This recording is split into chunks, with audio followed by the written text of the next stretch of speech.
Hi, Simon. Where are you this week? I'm actually in Heidelberg at like a European molecular biology training place. Oh, cool. Is it a conference? Yeah, it's a conference which is just a little bit outside of the city center of Heidelberg, and it's in this amazing sort of Bauhaus building, which is loosely based on the structure of DNA. So it's kind of got this sort of spiral staircase, and it's got these bridges which represent the hydrogen bonds, and it's pretty fancy actually. Cool. Well, you're missing a lot of wet weather in Oxford, I can tell you that much. So, Yeah. but by the time this comes out, hopefully, it will all be sunny again. Anyway, this week we're going to talk about the end of humanity, a nice cheering topic. Absolutely. Right, get us into the festive spirit.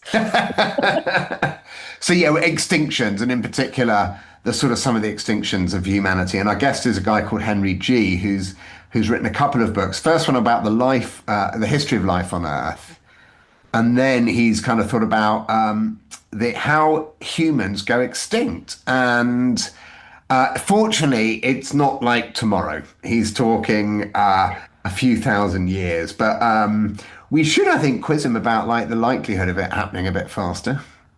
Yeah, absolutely. For So sure. we'll see. Cool. Well, anyway, without any further ado, should we get him on? Yeah, let's get on. Well, lovely to have you on Science of the Times, Henry. Would you like to introduce yourself to our listeners just so they have a little bit of an idea who you are and what you do? Yes, of course. I am a recovering paleontologist, and I've been a an editor at the science magazine Nature for a very long time, where I tend to handle manuscripts on evolutionary biology and other good things. Indeed, I think you've been very kind to me on occasion, and sometimes I might have cursed you if a paper didn't make it in. But that's such as publication life, isn't it? So Yes, I'm always kind to people. If you are indeed, yeah. I like to be kind to people. Yeah. What nature editors love to do is to accept people's papers, and underneath the cruel, heartless exterior, we really just want to be loved. Anyway, congratulations on your books. We'll put a link to them. Ideal Christmas presents. It's coming up to Christmas, obviously. Yes, For rectangular gifts are easiest to wrap, and I see you have one too on the similar subject. I do, and so You know, three books would be a buy two. perfect. Yes. Yeah, three books. But yours are called A Very Short History of Life on Earth, and that came out last year. Congratulations, that won the Oh Royal. no, that one came out quite a long time ago. Okay, So it won the Royal Society Book Prize, didn't it? it did. It came out, honestly, it came out in 2021 and the time has absolutely blown. Yeah, I know. You think it came out just last year. My mum says when things happened the other day, it means any time since the assassination of President Kennedy. So as you get older, you tend to have this sort of strange time compression. That's right. And then the second book, which did come out very recently, is called The Yes, Decline and Fall of the Human Empire. yes, that did. Yes. And of course, I should have known it came out a while ago because I did read your first book, I remember it was recorded in the pandemic, I think, and you actually recorded the audio version from your office, playing sound effects to accompany it. Yeah, I did. I had a marvelous time. It allowed me to buy a very expensive synthesizer and declare it as a tax deductible expense because I use the sound effects. Most of the listeners loathe the sound effects. Um, uh, uh, but um, uh, but that is a hill I will die on. I loved doing the sound effects. Although, having said that, the audio book for Decline and Fall, I just did it straight. Having listened to a lot more audio books since then, I realised that people don't generally do sound effects. The producers actually thought it was okay. They just wanted me to scale back on the deep breathing, the heavy breathing dinosaurs. They thought that might be a bit. So, you cover basically 4 billion years of life on Earth in the first book, which is a huge span. And how much do we really know about those sort of first couple of, 3 billion years, for example? Because a lot was going on, but it was all pretty small. This is interesting. People ask me how I managed to compress 4.6 billion years into, as they say in the American version, 12 pithy chapters. Well, I always say I leave out the boring bits. And actually, I give you another billion years for free because I talk You about the do. future of life on Earth. But as you say, the first 9/10 of life, I compress actually into the first 13 pages.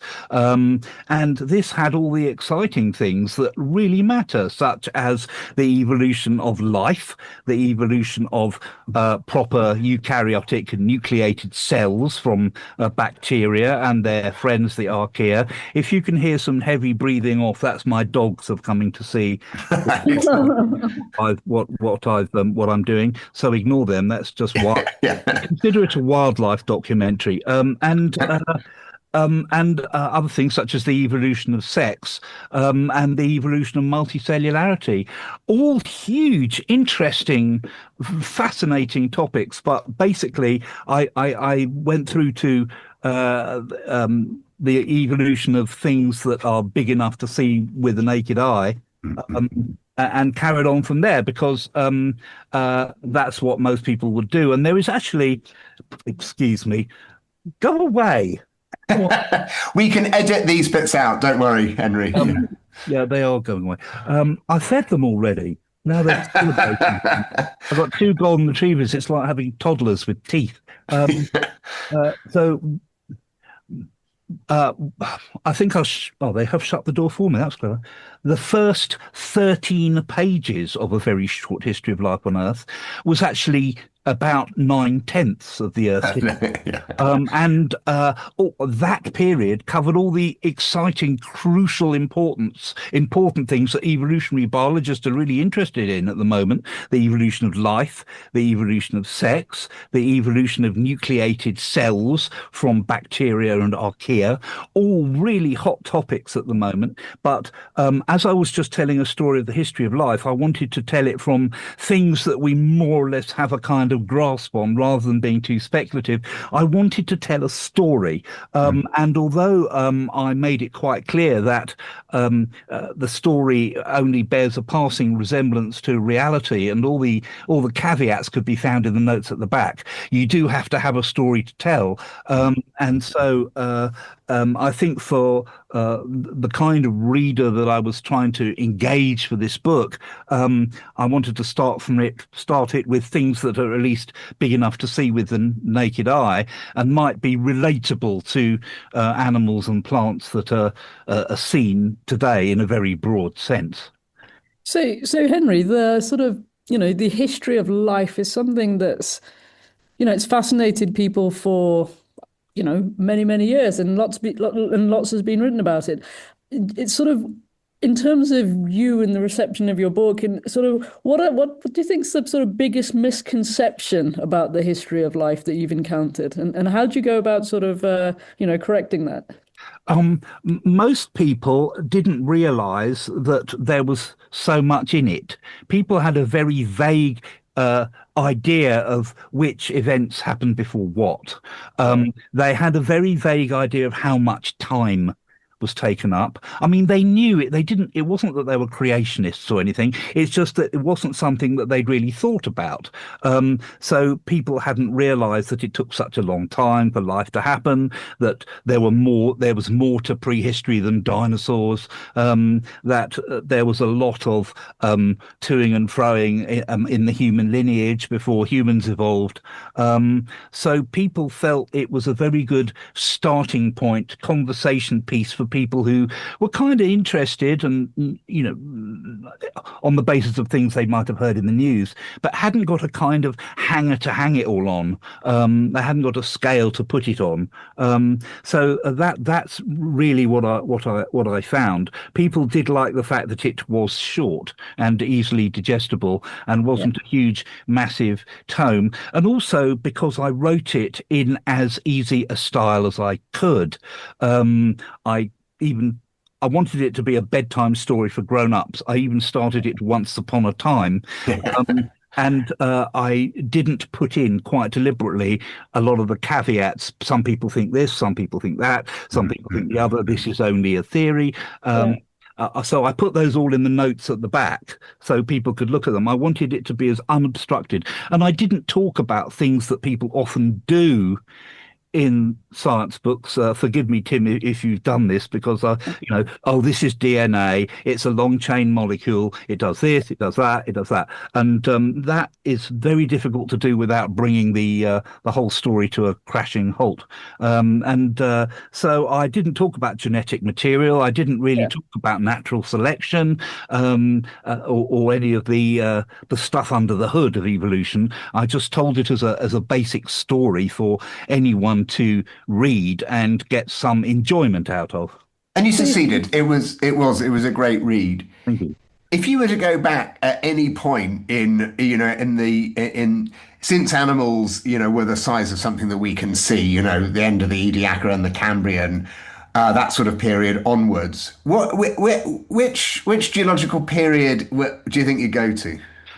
That's easy. I go to the Triassic period, which was between 250 and 200 million years ago, which is the most unjustly neglected geological period in the Earth's history. People have only vaguely heard of the Triassic period because it was the period in which dinosaurs appeared. Yeah. But they only appeared towards the end of the Triassic, amid a huge profusion of reptiles of all sizes, colours, habits, and shapes, and there was a vast number of different kinds of flying reptiles, gliding reptiles, marine reptiles, most of which became extinct at the end of the Triassic, some of which were really, really weird.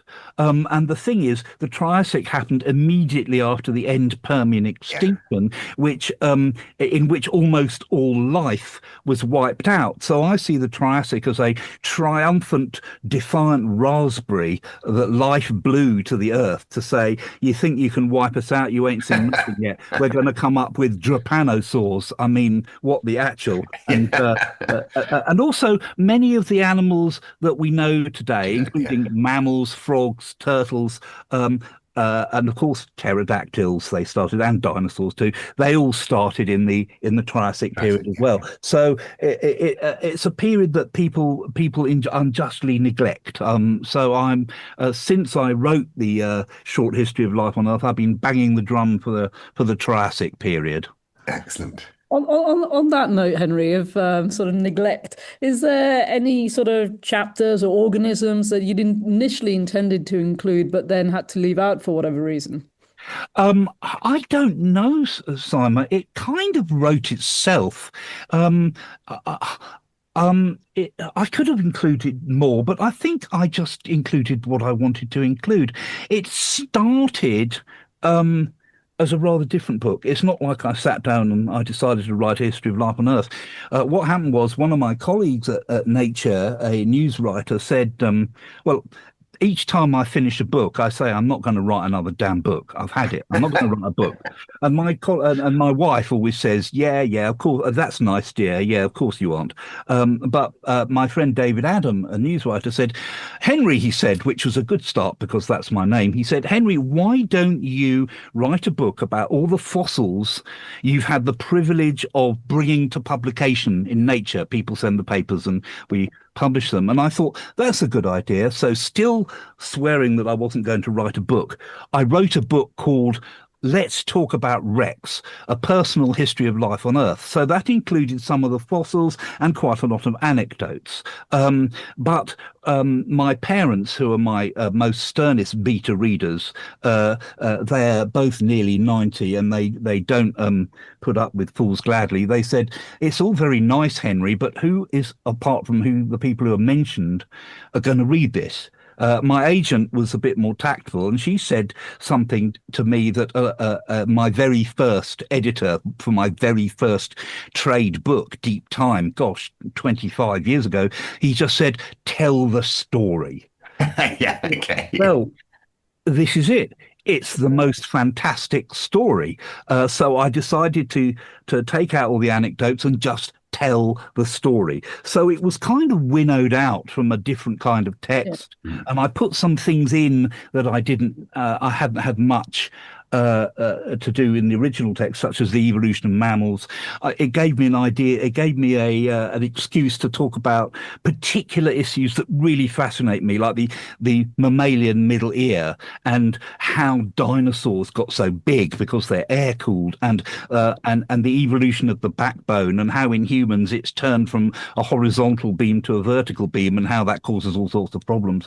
It allowed me to focus on those particular topics in the context of the whole history. Of course, it gets more and more granular as it gets on. It starts throwing around millions and billions of years, but it ends with humans, and it ends with the first human putting a handprint on the wall to saying, I'm here. That was the end of prehistory. And then I go on in a science fictional way to talk about what might happen in the future, which is more and more tendency towards superorganismal organization, which seems to be quite successful. I mean, Ed Wilson, in his book The Social Conquest of Earth, says that the most successful organisms are humans and social insects because they're superorganisms. They're very complex societies.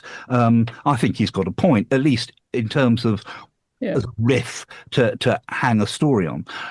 So I'm sorry, Syma, it's a very long answer to your question. Basically, once I decided on the format, it wrote itself. It was the easiest book I've ever written. It just happened. You were like a sort of a Kerouac of history writing. Well, I don't know about that, but I certainly enjoyed myself hugely. But most of apart from humans, obviously, most of the species, if not all of them, in the first book are extinct. And then that must have got you thinking a little bit about our future, the future of humanity. And in fact, you do touch upon it in the first book, but you don't pin your colours to the mast of how much longer we'll be around. And you get a little bit closer to answering that in the second book, don't you? And that's all about extinction. So all species go extinct, right? That's the fate. 99.9% or more of species that have ever lived are no longer here. Mm. We're a relatively young species, you argue, and the signs are that we're not going to be around forever. Is that right? Well, I hit a bit of a clanger in the first book when I went on to the last chapter, The Past of the Future, where I was trying to talk about the post-human world.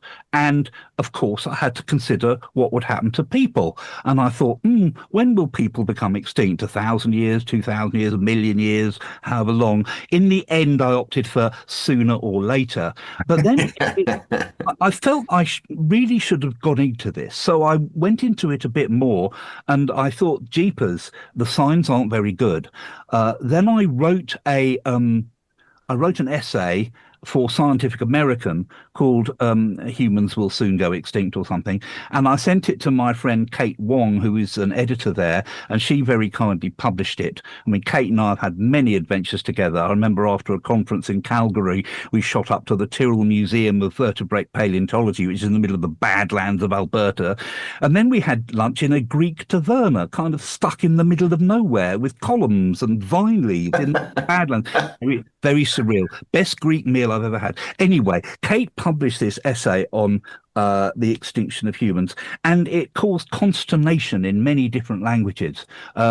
You'd see these essays in Czech with skulls and deserts all over them. Nature editor says humans are going to be extinct tomorrow, that sort of thing.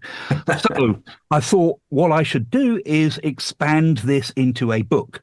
So in the spring and summer of 2023, when I happened to be going through an acute episode of anxiety and depression, I was changing from one antidepressant to another antidepressant, and I had these incredible constant physical anxiety. And the only, I don't know, it may come out in the book. The only way I could get round it was by working furiously hard for nature. And when I wasn't looking at papers, working furiously hard on my book, writing, writing, writing. It's what I do to calm down. So this book, once I kind of had the idea of the book, it just went whoomp onto the page very, very quickly. And I hadn't done the bit. I ended the bit on. I did a bit about space exploration at the end. I wasn't originally going to do that, but my agent said, "This is a very depressing book. Why don't you have a Hollywood ending?" So I thought I'd put a Hollywood ending on it. I probably did it a bit quick. I'm thinking about it now. I'd have written it slightly differently, but. I had to fill a hole with that book. I mean, having talked about human extinction and made people all terribly worried, I thought people were going to say to me, show me the money. I mean, so I had to do a lot of reading and a lot of research, a lot more than I did for the article, and got a huge file of obscure preprints on everything from photosynthesis to world economic situations to the crisis in human sperm count. I mean, it was a very eclectic range of things I had to read, rather beyond my usual comfort zone.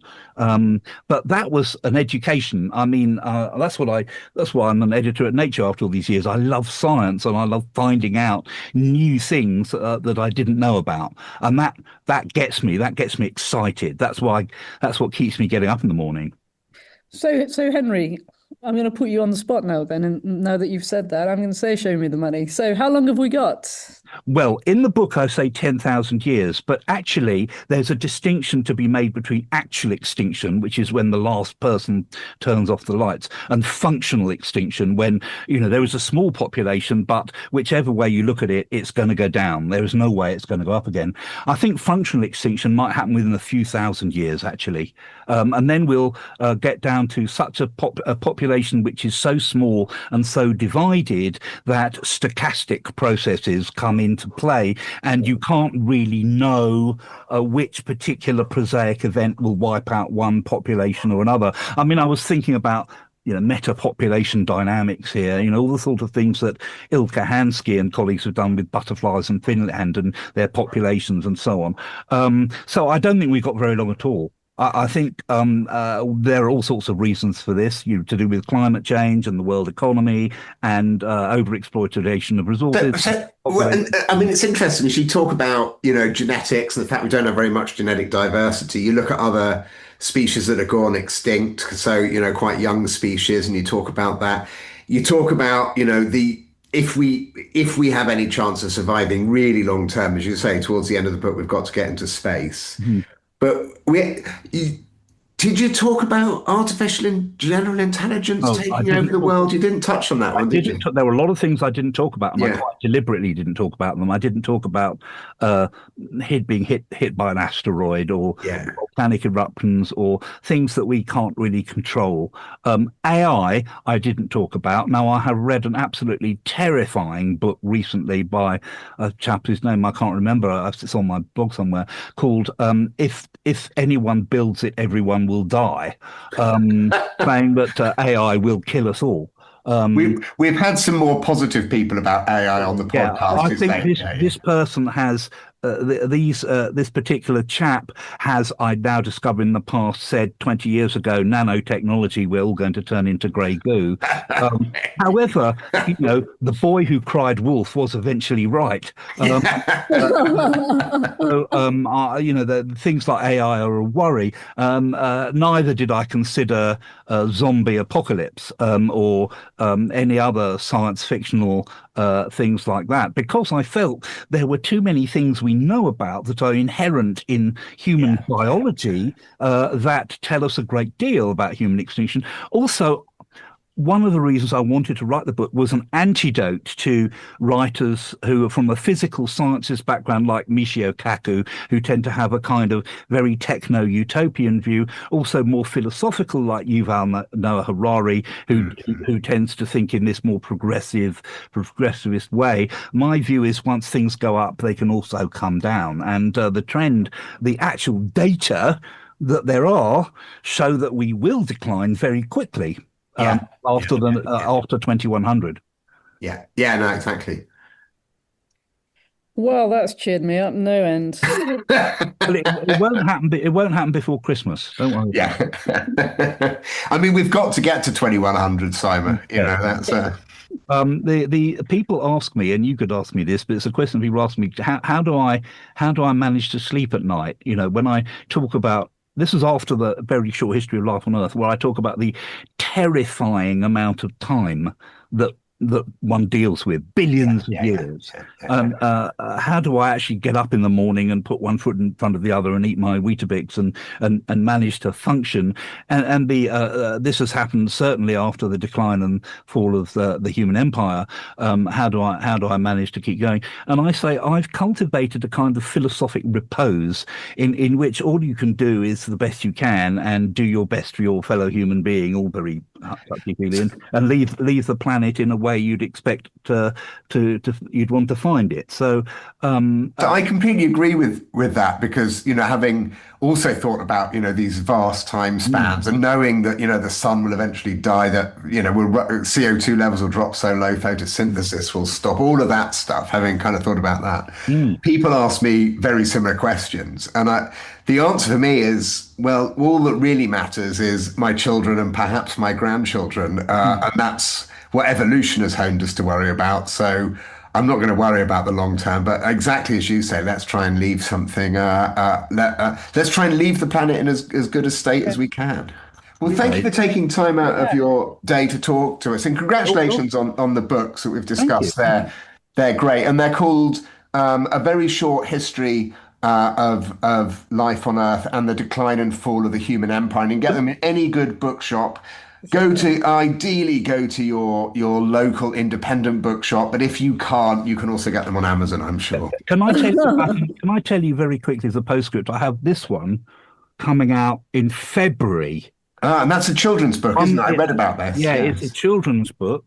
There's cyanobacteria. There we go. Unfortunately, it's not out before Christmas. But one of the most common criticism I had for A Very Short History of Life on Earth was it wasn't illustrated.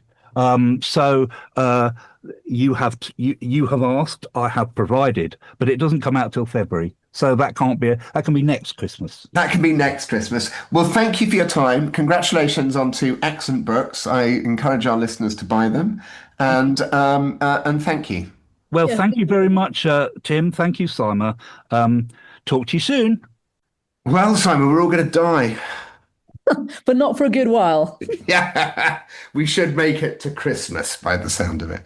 Yeah, no, I mean, that's really fascinating, because it really got me sort of thinking about wanting to read the book and seeing what are the signs, right, of our demise. No, he does. He looks at kind of other species that have gone extinct, and you know, he looks at kind of the rise of, and so species often, obviously they start quite rare when they've evolved, they often increase in numbers and they'll sort of reach a plateau, and then you sort of start to see these decline in population sizes until, you know, kaboom. Yes. So that's kind of what he's getting at there. And we're a relatively young species. Yeah. I mean, it's kind of interesting. Homo sapiens, people say about, 250,000 years we've been around, but human biologists or, hominin biologists, they're real splitters. So if it was anything other than a human, so they'll basically find a tooth and say, oh, look, it's a tiny little bit different from our teeth. That must be another species. But if it was like anything else, like a plant or an insect, they'd just dump them in the same species. So some people say we're all Homo erectus, right? Which means we'd have evolved about 2 million years ago. So, yeah. Okay, interesting. No, it is interesting. And it's fascinating to think, I guess we think of ourselves as sort of like the pinnacle of evolution, and we're the bee's knees, and we go, what takes our place? Who knows, Yeah, right? I mean, maybe octopus will take over the world. yeah, who knows? I wrote an article about that once. Excellent. I should look it up. Of course you did, Tim. Cool. Well, I better let you get because given you're at a conference and we're recording this late afternoon, I would imagine there's some Oh my God, yeah, canapé and drink event that you should be going to look at well, there's going to posters. be a live band tonight. So let's see what Is there happens. now? Is there now? Excellent. Well, I hope you enjoy it. Enjoy the Yes. music, Thanks, and Tim. I See will you next week. see you soon. Yeah. Yeah. Okay. Bye, Bye. Syma.